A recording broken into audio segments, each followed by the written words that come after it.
आम्रपाली को इतिहास की सबसे सुंदर वेश्या कहा जाता है और भगवान बुद्ध के पवित्र हाथों से उनके संग में शरण पाने वाली पहली वेश्या होने का ऐतिहासिक गर्व भी आम्रपाली के ही हिस्से में आता है। वह इतनी सुंदर थी कि उसके लिए दुनिया के पहले गणतंत्र लिच्छवी और भारत के सबसे शक्तिशाली साम्राज्य मगध के बीच में संघर्ष प्रारंभ हो गया था। मगध का सम्राट बिंदुसार उसके रूप पर इतना मोहित था कि वह भेष बदलकर लिच्छवी की गलियों में एक सामान्य मनुष्य की तरह टहलता रहता था। और फिर आम्रपाली के जीवन में बहुत सारी घटनाओं के बीच एक रोचक घटना घटती है। उसके बगीचे में भगवान बुद्ध अपने शिष्यों के साथ पधारते हैं और फिर घटनाएं इस तरह से रोचक मोड़ लेती हैं कि आपको भी सुनकर मजा ही आ जाएगा और अंत में आपकी आंखों से आंसू तो अवश्य ही निकल आएंगे। तो आप इस कहानी को विस्तार पूर्वक जानने के लिए इस वीडियो को अंत तक सुनिए और हमारे चैनल को सब्सक्राइब करके इस वीडियो को लाइक और शेयर जरूर कीजिए और हम आपको इस रोचक कहानी से रूबरू कराते हैं। अब आइए प्रारंभ करते हैं। लगभग 3000 साल पहले की बात है। वैशाली लिच्छवी गणतंत्र की एक प्रधान नगरी और रियासत थी। नगर व्यापारियों, जौहरियों, शिल्पकारों और भिन्न भिन्न प्रकार के देश विदेश के यात्रियों से परिपूर्ण था। श्रेष्ठीचत्वर नगर का प्रधान बाजार था, जहां जौहरियों और बड़े बड़े व्यापारियों की कोठियां थीं और जिनकी व्यापारिक शाखाएं समस्त उत्तर भारत में फैली हुई थीं। चूंकि नगर इतना महान था तो उसकी रक्षा के लिए सैनिक भी वहां उपस्थित ही होते। उन्हीं सैनिकों में से एक था महानामन। महानामन उस नगर की रक्षा के लिए रात्रि में नियुक्त होता था। हर रोज शाम को वह पहरे पर आता और सुबह की पहली किरण के साथ ही अपने घर चला जाता था। महानामन की शादी हुए बहुत अधिक समय व्यतीत हो गया था। वह प्रौढ़ावस्था में पहुंच चुका था, लेकिन उसने अभी तक संतान का मुख नहीं देखा था। रोज की तरह उस दिन भी वह शाम को पहरे पर आया और रात भर अपने पहरे पर मुस्तैदी के साथ डटा रहा। लेकिन सुबह के नजदीक आते ही उसकी आंख झपकने लगी थी और ऐसा रोज ही होता था। वह खड़े खड़े भाले का सहारा लेकर ऊँघने लगा। उसी समय सुबह हो आई और सुबह की रक्षा के लिए जो टुकड़ी तैनात थी वह दल वहां पर आ पहुंचा। उस दल में से एक नए नवेले युवक ने महानामन को जगाते हुए कहा, महानामन जगिए, अब सुबह हो गई है, आप अपने घर जाकर विश्राम कीजिए। ऊँघता हुआ महानामन सचेत हुआ। उसने एक अंगड़ाई ली और फिर उस नवयुवक को आशीर्वाद दिया, तुम्हारा कल्याण हो, और उसके बाद भाला टेकता हुआ अपने घर की तरफ चल निकला। लेकिन आज की सुबह उसके लिए एक नई सुबह लेकर आने वाली थी। जैसे ही वह नींद में झूमता हुआ ऊँघता हुआ अपने दरवाजे के पास पहुंचा तो अचानक अपने घर के बगल में जो आम का पेड़ था वहां पर उसने एक श्वेत वस्तु देखी। उसे आश्चर्य हुआ। वह कुतूहलवश उसके नजदीक गया तो देखा कि सफेद कपड़ों में लिपटी हुई एक नवजात बच्ची वहां पर बड़े आराम से सो रही है। उसकी मीठी नींद देखकर लग रहा था जैसे रात्रि के अंतिम पहर में ही उसकी मां ने एक अंतिम बार उस शिशु को भरपेट दुग्ध पान कराया था और फिर उस अभागी मां ने उस शिशु को वहीं पर छोड़कर अपने जीवन में आगे बढ़ गई थी।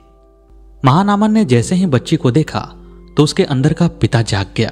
वह स्नेह से परिपूर्ण हो गया और उसी स्नेहातिरेक में उसने अपनी पत्नी को जोर से आवाज लगाई। महानामन की पत्नी ने जब आवाज सुना तो वह बाहर निकल आई और बाहर आकर उसने भी देखा कि इतनी सुंदर बच्ची सफेद कपड़े में लिपटी हुई इस तरह से सो रही है जैसे स्वर्ग से कोई फरिश्ता धरती पर आकर विश्राम कर रहा हो। दोनों का मन गदगद हो गया।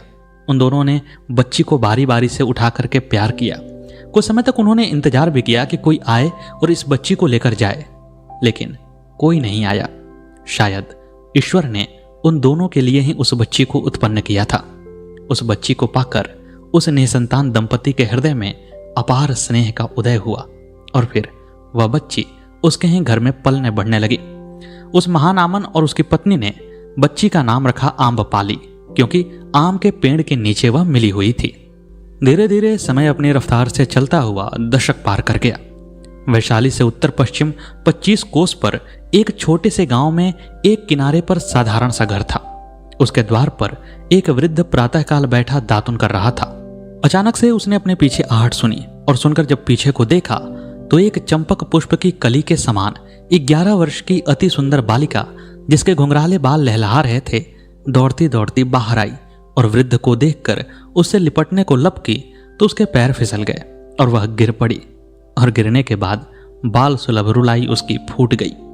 वृद्ध ने दातुन फेंक कर दौड़कर बालिका को उठाया, उसकी धूल झाड़ी और फिर बालिका ने रोते हुए स्वर में ही कहा कि बाबा, घर में आटा बिल्कुल नहीं है, हम लोग क्या खाएंगे।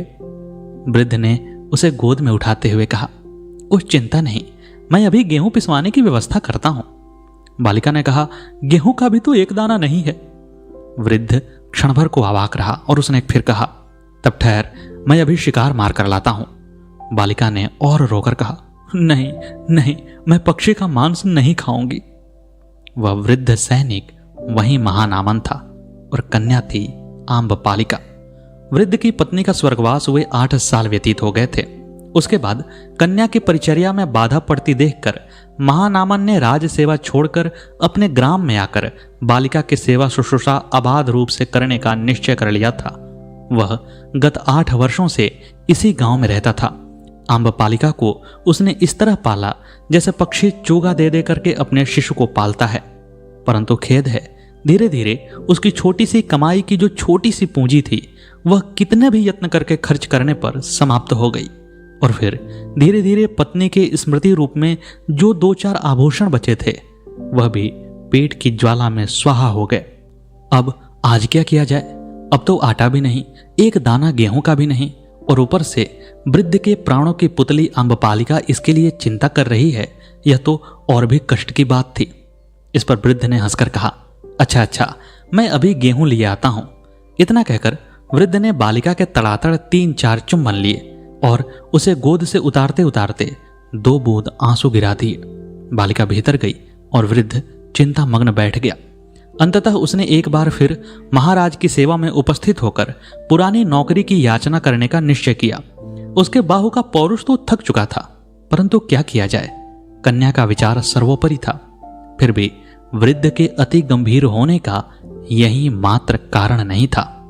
लाख वृद्ध होने पर भी उसकी भुजाओं में बल था, बहुत बल था, पर उसकी चिंता थी बालिका का अप्रतिम सौंदर्य। क्या हजारों लड़कियां भी एक साथ मिलकर उस पारिजात फूल से सुंदर आम्रपालिका की बराबरी कर सकती थीं? इस पुष्प में उतनी गंध, कोमलता और सौंदर्य था। उस वृद्ध को भय था कि राज नियमानुसार वह विवाह से वंचित करके कहीं नगर वेश्या न बना दी जाए, क्योंकि लिच्छवी गणतंत्र में यह कानून था कि राज्य की जो कन्या अत्यधिक सुंदरी होती थी उसे किसी एक पुरुष की पत्नी न होने दिया जाकर नागरिकों के लिए सुरक्षित रखा जाया करता था। वास्तव में इसी भय से महानामन राजधानी छोड़कर भागा था, जिससे किसी की दृष्टि उस बालिका पर न पड़े। पर अब उपाय न था।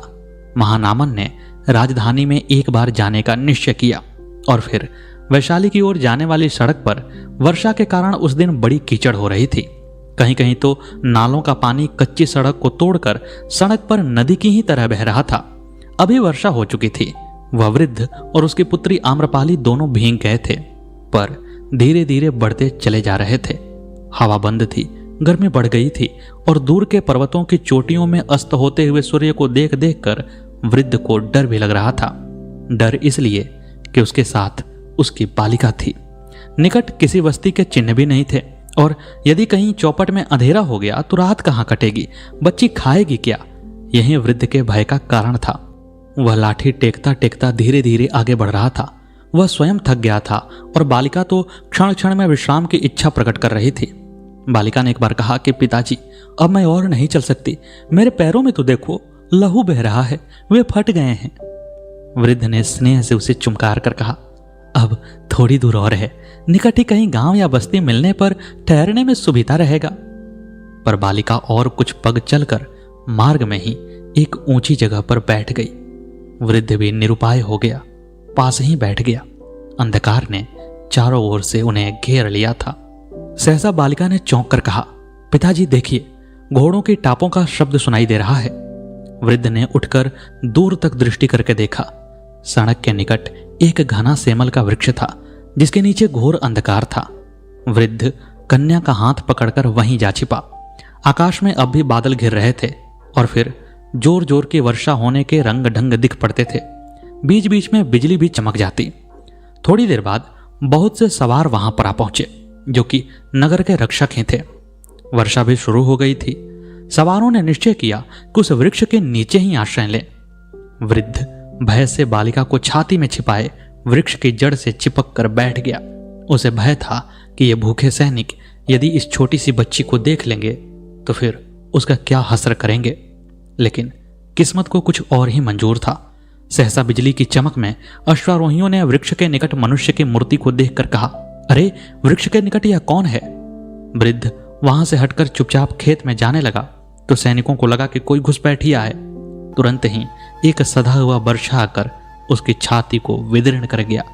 वृद्ध एक चित्कार करके धरती पर गिर गया और अपने जन्म के समय ही अनाथ हो जाने वाली वह बालिका एक बार फिर से अनाथ हो गई और जोर से चिल्ला उठी। अश्वारोही दल ने निकट जाकर देखा।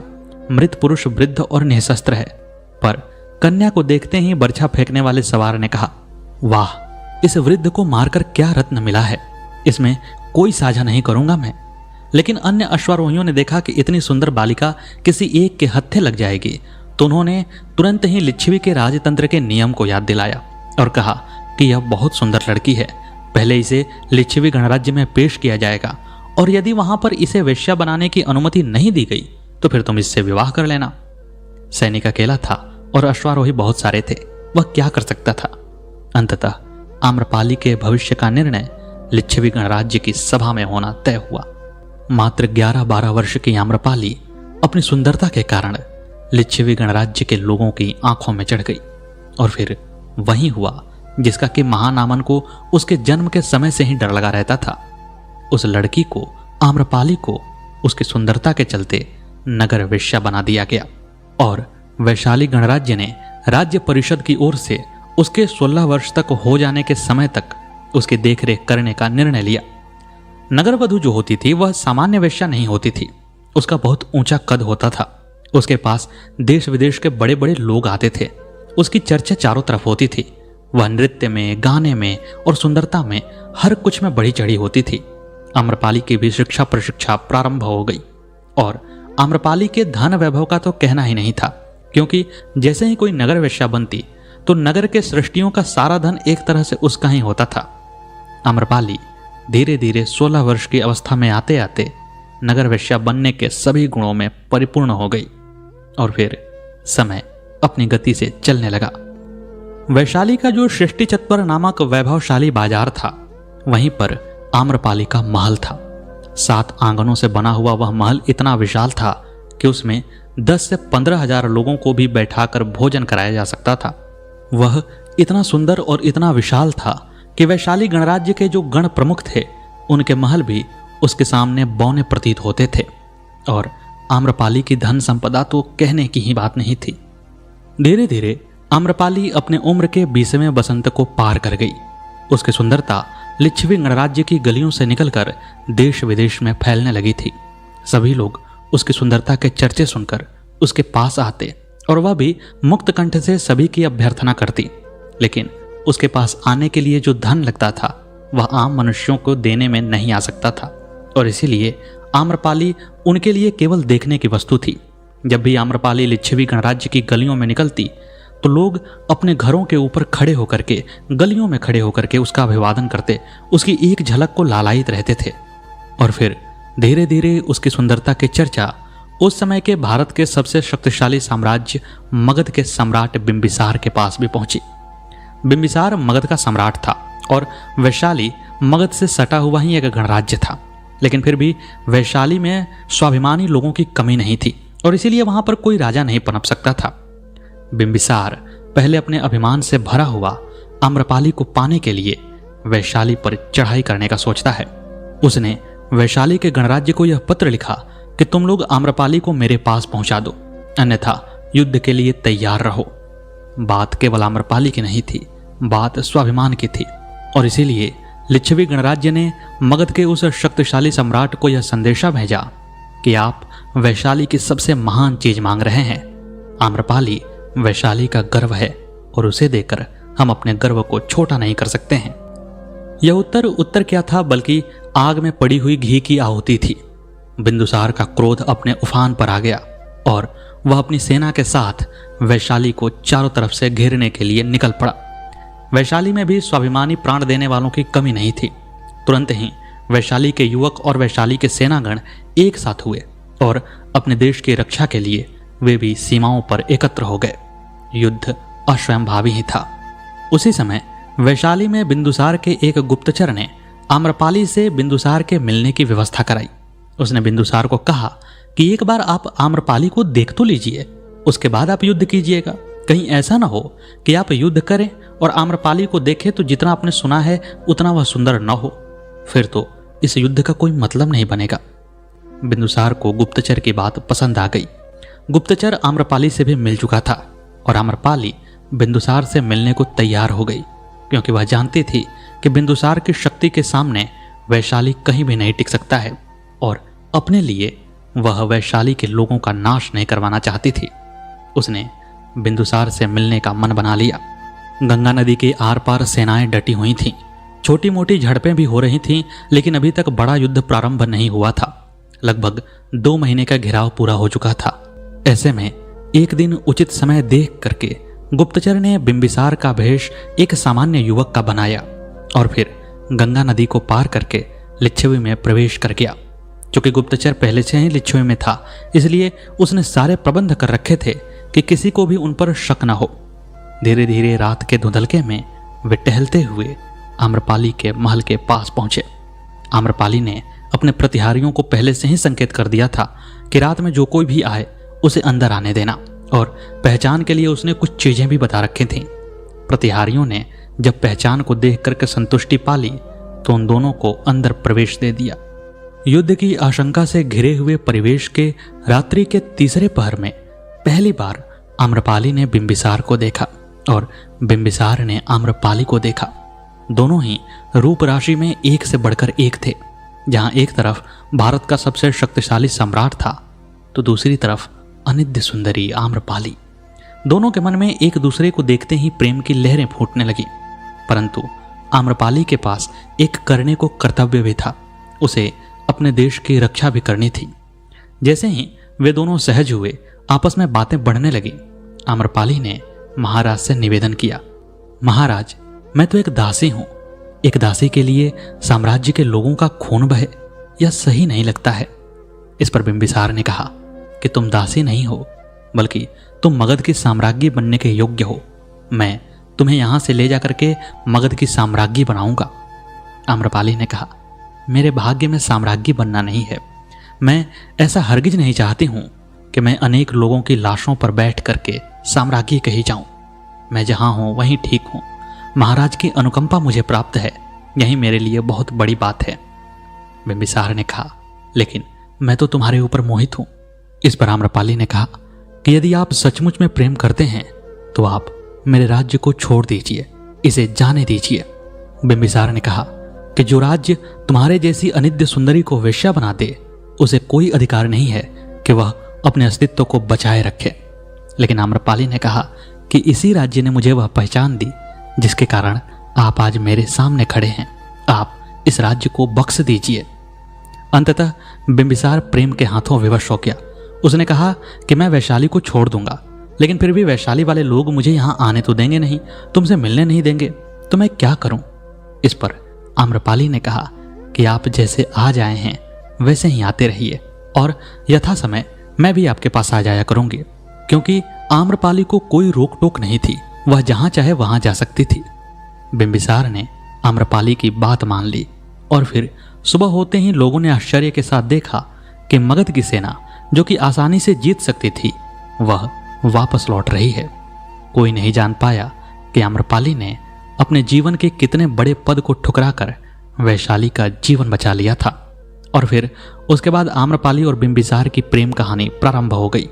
कहते हैं कि बिंबिसार और आम्रपाली के प्रेम के स्वरूप एक पुत्र भी उत्पन्न हुआ था, जिसे कि आम्रपाली ने बिंबिसार को ही सौंप दिया था और उससे वादा लिया था कि आने वाले समय में यही पुत्र आपकी गद्दी का वारिस बने। लेकिन इतिहास में उसकी कहानी कहीं खो सी गई।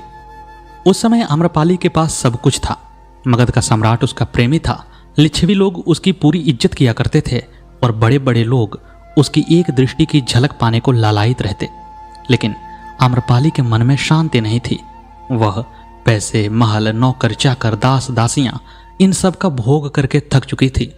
अब उसे एक शांति चाहिए थी, लेकिन कहीं भी वह शांति उसे मिल रही थी। उसने लाख प्रयास किए, उसने लाख हाथ पांव मारे, पर कहीं भी उसे वह शांति नहीं मिली जिसकी वह तलाश में थी। और फिर भगवान बुद्ध वैशाली में पधारे। भगवान बुद्ध जब वैशाली में पधारे तो उन्होंने ठहरने के लिए आम्रपाली की ही एक बगिया को चुना था। वहां पर अपने शिष्यों के साथ भगवान बुद्ध विराजमान हो गए। आम्रपाली ने जैसे ही यह खबर सुनी, वैसे ही दास दासियों के साथ पूजा पाठ की सामग्री लेकर के वहां पर जा पहुंची। तथागत बुद्ध की अवस्था 80 को पार कर गई थी। एक गौरवर्ण, दीर्घकाय, श्वेत केश, कृश किंतु बलिष्ठ महापुरुष पद्मासन से शांत मुद्रा में एक सघन वृक्ष की छाया में बैठे थे। 1000 से अधिक शिष्यगण दूर तक मुड़े हुए शीर और पीत वस्त्र धारण करके स्तब्ध से श्रीमुख के प्रत्येक शब्द को हृदय पटल पर लिख रहे थे। आनंद नामक शिष्य ने निवेदन किया, प्रभु, आम्रपालिका आपके दर्शन के लिए आई है। तथागत ने किंचित हास्य से अपने करुण नेत्र ऊपर उठाए। आम्रपालिका धरती में लौट कर कहने लगी, प्रभु, त्राही मां, त्राही मां। भगवान ने कहा, कल्याण हो, कल्याण हो। आनंद ने कहा, उठो आम्रपाली, महाप्रभु प्रसन्न हैं। आम्रपाली ने यथाविधि भगवान का अर्घ्य दान, पाद्य और पूजन आदि किया और फिर उनके चरणों की धूली आंखों से लगाई और हाथ बांधकर सम्मुख खड़ी हो गई। भगवान ने हंसकर कहा, अब और क्या चाहिए आम्रपाली? इस पर आम्रपाली ने कहा, प्रभु, भगवान, इस तुच्छ का आतिथ्य सत्कार स्वीकार करिए। आप हमारी कुटिया में चलकर उसको भी पवित्र करिए। प्रभु ने करुणा के स्वर में कहा, तथास्तु। भिक्षुगण सहस्र कंठ से जयोल्लास से चिल्ला उठे, परंतु उसी समय उनके जयोल्लास को विदीर्ण करता हुआ एक और शोर उठा। भगवान ने पूछा कि आनंद, यह क्या है? इस पर आनंद ने कहा कि प्रभु, लिच्छवी के गणराज्य के जो राज्यपति हैं, वे लोग भी आपके आतिथ्य सत्कार के लिए आपको बुलाने आए हैं। तुरंत ही वहां पर राजप्रसाद के लोग आ गए।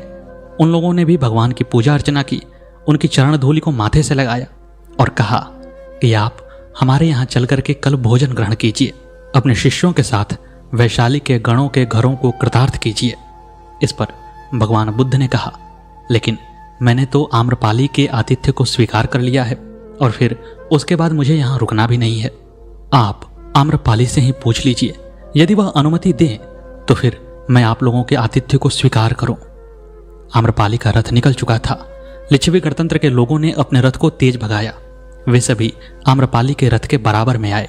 आम्रपाली ने भी अपने सारथी से कहा कि मेरा रथ इनके बराबर ले चलो, उनके पहिए के बराबर मेरा पहिया हो, उनके धुरे के बराबर मेरा धुरा रहे तथा उनके घोड़े के बराबर मेरा घोड़ा हो। लिच्छवी लोगों ने यह देखकर क्रोध मिश्रित आश्चर्य से पूछा, आम्रपाली के, यह क्या बात है? तू हम लोगों की बराबरी कर रही है? इस पर उत्तर में आम्रपालिका ने कहा, मेरे प्रभु, मैंने तथागत और उनके शिष्य वर्ग को भोजन का निमंत्रण दिया है और वह उन्होंने स्वीकार कर लिया है, फिर मैं आपकी बराबरी क्यों न करूं? इस पर लिच्छवियों ने कहा कि हे आम्रपाली, हमसे 1 लाख स्वर्ण मुद्रा ले लो, लेकिन वह भोजन हमें कराने दो।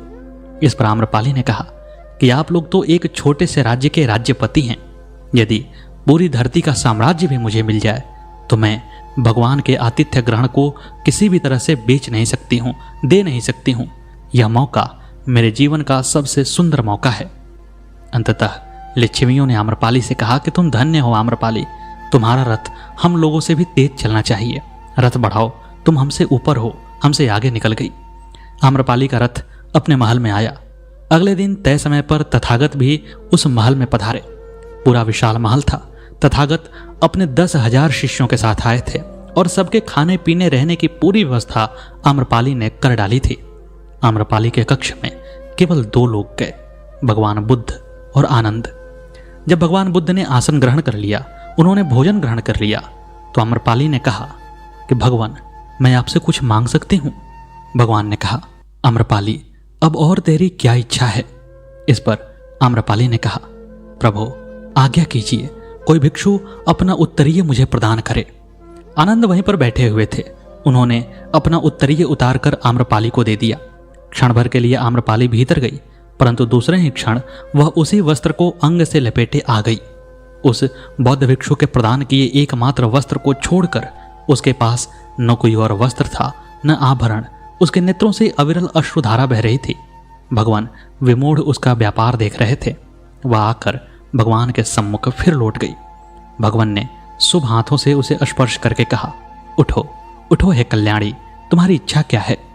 इस पर आम्रपाली ने कहा, महाप्रभु, अपवित्र दासी की धृष्टता क्षमा हो। यह महानारी शरीर कलंकित करके मैं जीवित रहने पर बाधित की गई। शुभ संकल्प से मैं वंचित रही। प्रभु, यह समस्त संपदा कलुषित तपश्चर्या का संचय है। मैं कितनी व्याकुल, कितनी कुंठित, कितनी शून्य हृदया रहकर अब तक जीवित रही हूं, यह मैं कैसे कहूं। मेरे जीवन में आज वह क्षण आया जब मैं पुण्य के भोग का लाभ ले सकती हूं, और इसीलिए हे महाप्रभु, आज आप प्रसन्न हो। जब भगवान की चरण रज से यह घर पवित्र हुआ, तब यहाँ विलास और पाप कैसा? उसकी सामग्री ही क्यों, उसकी स्मृति ही क्यों? इसीलिए भगवान के चरण कमलों में यह सारी संपदा, महल, अटारी, धन, कोष, हाथी, प्यादे, रथ, वस्त्र, भंडार सब समर्पित करती हूँ। प्रभु ने भिक्षा का उत्तरीय मुझे भिक्षा में दिया है। मेरे शरीर की लज्जा निवारण के लिए यह बहुत है स्वामी। आज से आम्रपाली भिक्षुणी हुई। अब यह इस भिक्षा में प्राप्त पवित्र वस्त्र को प्राण देकर भी सम्मानित करेगी। प्रभु, मुझे इसके लिए आज्ञा दें। इतना कहकर अपने अविरल अश्रुधारा से आम्रपाली भगवान के चरणों को धोने लगी। उस समय महावितराग बुद्ध के नेत्र आप्यायित हुए। उन्होंने तथास्तु कहा और खड़े होकर उसके सिर का स्पर्श किया और फिर आशीर्वाद देते हुए कहा, कल्याण हो, तुम्हारा कल्याण हो आम्रपाली। अचानक से हजारों हजार कंठ से जय आम्रपाली का गगनभेदी नाद उठा। हजारों लोग उसके पीछे चल पड़े।